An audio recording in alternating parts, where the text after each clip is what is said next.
Hello students, ambition YouTube channel पर एक बार फिर से आप लोगों का स्वागत है। आज हम लोग क्लास 12 का केमिकल काइनेटिक्स का एक नोमरिकल देखने वाले हैं, जो नोमरिकल पूछा गया है सीबीएसई 2011 में। सीबीएसई 2011 में ये ऑब्जेक्टिव क्वेश्चन के रूप में पूछा गया हुआ है।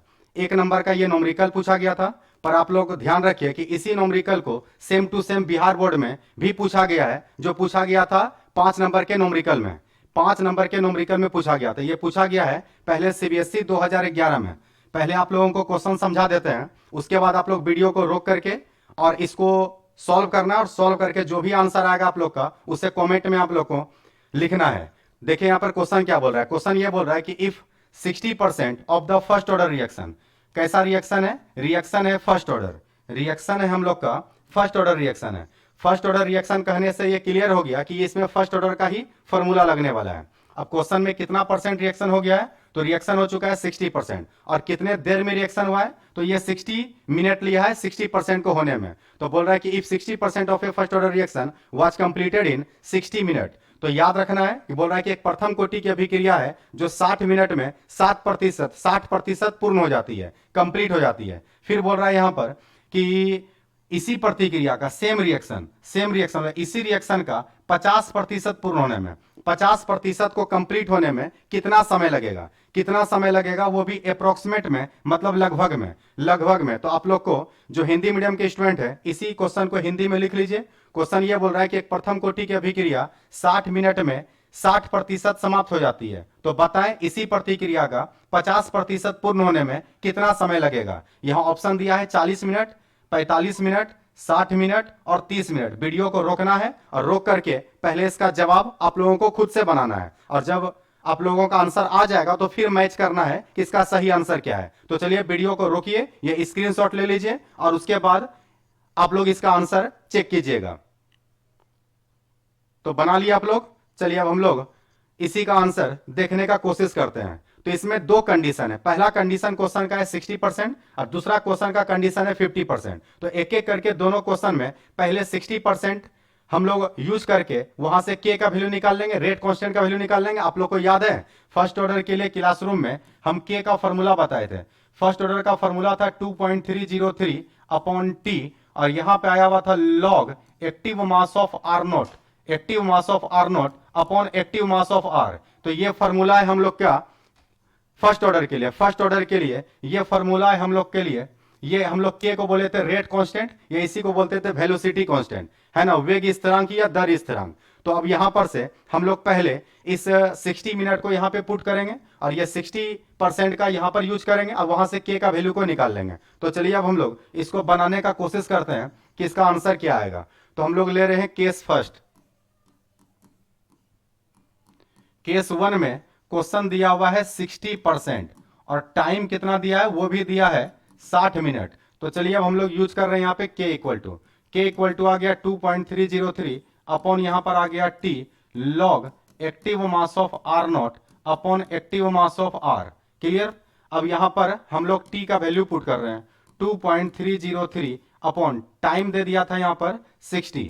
अब यहां पर आ गया log active mass of R naught. R naught क्या होता है? आर नोट को बोलते हैं इनिशियल कंसेंट्रेशन, प्रारंभिक सांद्रण, सबसे शुरू का, जब टाइम जीरो है। और टाइम जीरो पर परसेंट का मतलब वो हमेशा 100 आएगा, तो परसेंट का मतलब 100 आता है। तो जितना भी न्यूमेरिकल परसेंट वाला रहेगा उस सब में आर नोट के जगह पर 100 आएगा। अब ये एक्टिव मास ऑफ आर क्या? एक्टिव मास ऑफ आर है शेष, रेस्ट अमाउंट कितना बच गया। तो 60% अगर रिएक्शन हो चुका तो बचा कितना परसेंट? बच गया 40%। तो नीचे आएगा 40। याद रखना है 60 नीचे नहीं रखना है, जो बचेगा उसको नीचे रखना है। तो यहां से 0 और 0 कैंसिल। अब इसको कटाने मत लगेगा, लेकिन पॉइंट में आ जाएगा। लॉग का पॉइंट में आप लोग को वैल्यू याद नहीं होगा, तो आप लोग को याद करना है कि यहां पर एक लॉग का फॉर्मूला यूज होगा।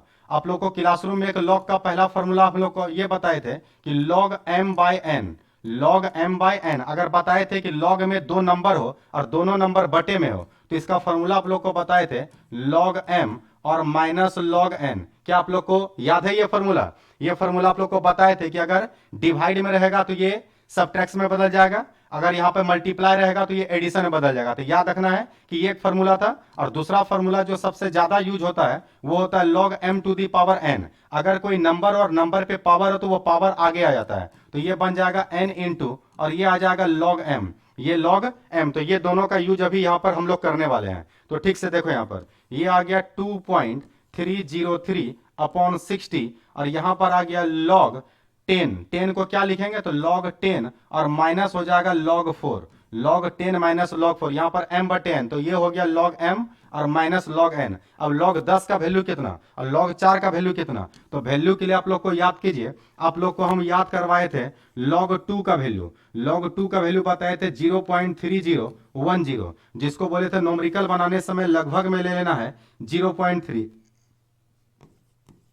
और log 10 का वैल्यू आप लोग को 1 बताए थे कि log का जो बेस होता है वो 10 छिपा होता है, और अगर बेस और नंबर दोनों सेम है तो उसका वैल्यू 1 होता है। उसका वैल्यू कितना होता है 1। अब हम लोग इससे log 4 कैसे निकालेंगे, तो सबसे पहले इस log 4 को हम लोग लिख लेंगे log 2 पे पावर 2। इस 4 को लिख सकते हैं ना 2 टू दी पावर 2। ये पावर का जो 2 है ये आगे आ जाएगा, तो ये हो जाएगा 2 इंटू यहां से आ जाएगा log 2। अब log 2 का वैल्यू तो आप लोग को याद ही है 0.3, इसको मल्टीप्लाई कर लो, ये आंसर आ जाएगा 0.6। तो 0.6 कितना का वैल्यू आ गया log 4 का, तो याद रहे log 4 का वैल्यू होता है 0.6। 0.6 तो इसी को यहां पर हम लोग यूज कर रहे हैं। तो ये आ गया 2.303 अपॉन यहां से आ गया 60 और यहां आ गया log 10। log 10 का वैल्यू हो गया 1 और माइनस, इसी में माइनस कर देंगे 0.6, तो एक में घटाएंगे तो ये आ जाएगा हम लोग का 2.303 अपॉन यहां से आ गया 60 और ये मल्टीप्लाई में बच गया 0.4। तो यहां से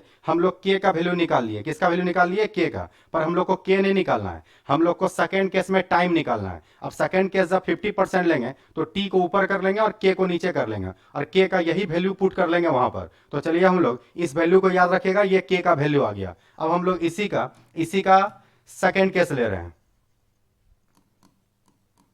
इसी का ले रहे हैं सेकेंड केस। तो सेकेंड केस क्वेश्चन में कितना बोल रहा था कि 50% रिएक्शन को कंप्लीट होने में कितना टाइम लगेगा, ये टाइम ही निकालना है। तो चलिए फिर से यूज कर रहे हैं, t बराबर ये हो गया 2.303 और यहाँ का k यहाँ आ गया, t यहाँ से यहाँ चला गया, ये हो गया log active mass of R naught upon active mass of R. इसी फॉर्मूला को क्यों यूज कर रहे हैं, क्योंकि यही फर्स्ट ऑर्डर का रिएक्शन है, फर्स्ट ऑर्डर का इक्वेशन ये है। तो ये आ गया यहाँ पर 2.303। अब k का वैल्यू यहाँ पुट करेंगे। आप लोग को याद है अभी k का वैल्यू क्या निकाले थे, ये वैल्यू जो है वो इसको यहाँ पर हम लोग पुट करने जा रहे हैं। तो यहाँ पर देखो आ गया 2.303 और ये मल्टीप्लाई में नीचे आ गया 0.4 और नीचे में जो 60 था वो 60 चला गया ऊपर, 60 नीचे का जो 60 था वो 60 ऊपर चला गया। अब यहाँ पे आ गया log, फिर से परसेंट पे क्वेश्चन है, जब परसेंट पे क्वेश्चन होगा तो यहाँ पर 100 आएगा। अब 50% कंप्लीट हो गया तो बचा भी 50%, तो नीचे आ गया 50%, ये इससे कैंसिल 2 टाइम्स में, तो 2 टाइम्स में कैंसिल और ये भी कैंसिल। तो यहाँ से आ गया t इक्वल टू ये आ गया हम लोग का 60 और नीचे आ गया 0.4। अब log 2 का वैल्यू तो आप लोग को अच्छे से याद है 0.3 होता तो 0.3010, लेकिन हम लोग अप्रॉक्स में लेंगे। तो यहाँ का पॉइंट हटा और यहाँ का भी पॉइंट हट गया। अब इसको 4 से कटा दो कितने टाइम्स में, तो पहले 4 से एक बार में गया, बच गया 2, हो गया 20 और ये आ जाएगा कितने टाइम्स में 15 बार में। इसका मतलब 15 गुना 3 बच गया, तो 15 तिया 45। इसका मतलब इसका सही आंसर आएगा 45 मिनट। कितना मिनट आएगा, 45 मिनट। अगर आप लोग का आंसर सही है तो वीडियो को लाइक कर देना है, ठीक है, वीडियो को क्या करना है, लाइक कर देना है। तो चलिए यहाँ पर अब इसका आंसर देखते हैं कि इसका आंसर कौन सा होगा। तो ये क्वेश्चन था हम लोग का।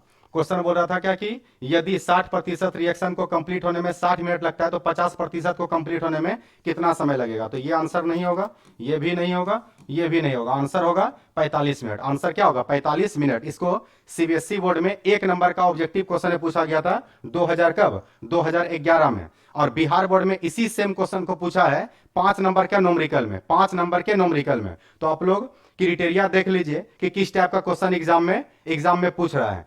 डेली का डेली ऑब्जेक्टिव क्वेश्चन के रूप में बिहार बोर्ड का हो, सीबीएसई बोर्ड का हो, झारखंड बोर्ड का हो, सारे का ऑब्जेक्टिव हम लोग डेली क्लासरूम में करने वाले हैं। और यहां पर जो भी वीडियो आएगा वो ग्रुप में ऐड कर दिया जाएगा, है ना। जो भी स्टूडेंट ग्रुप से नहीं अटैच है वो इस नंबर पर अपना नंबर लिख करके मैसेज कर दे, उसको ग्रुप में ऐड कर लिया जाएगा। 8877777723, है ना।